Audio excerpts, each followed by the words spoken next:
Si una empresa avança 3 milions d'euros i immediatament puja rebuig al doble, com van dir vostès que faran, qui posa realment els diners?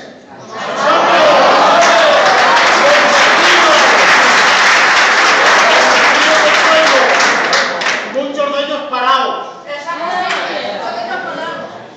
Si som nosaltres els que posem els diners, si els diners els posem els ciutadans, no cal regalar l'aigua a ninguna empresa. Això es fa per avui i fa per demà. I he dit regalar, perquè el que vostès volen fer no es tracta de vendre l'aigua, sinó de regalar-la a una empresa privada. El plec de condicions diu que l'aigua dels pous de Bétera es pot traure fora del poble. Vostès saben el negoci que això pot representar? És incalculable. Li estan regalant tot això a una empresa privada. I durant 25 anys.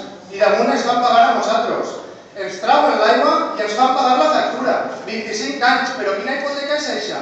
25 anys durant els quals l'aigua es gestionarà des de l'òptica del benefici privat i no del bé públic.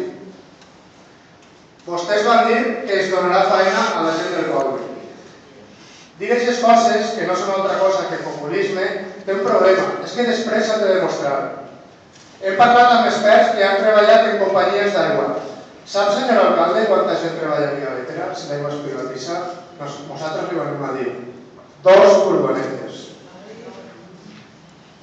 I no només per Bétera, sinó per una zona més ampla que incluiria Bétera. Vostès poden pensar que les 4 persones que aniran en les 2 furgonetes seran de Bétera. Somiar és gratis. Senyor alcalde, a Nàquera ja estan pagant el triple del que pagaven. I damunt es queixen que el servici és de molt poca qualitat. Vaja i pregunte.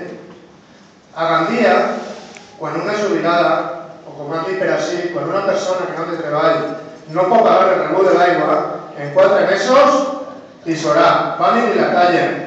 Ja s'apanyaran, deuen pensar. És això el que volen per